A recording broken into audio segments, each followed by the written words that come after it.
The moment I saw my life's work reduced to ashes, I knew this was the universe's way of clearing a path for something greater.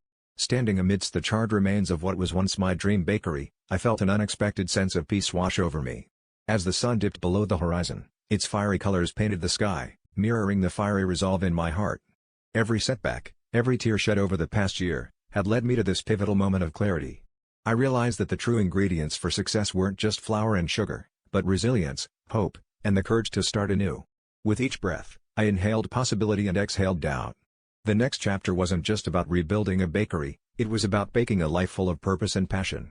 As the first light of dawn crept over the horizon, I felt reborn, ready to craft not just pastries, but a future that tasted as sweet as my wildest dreams.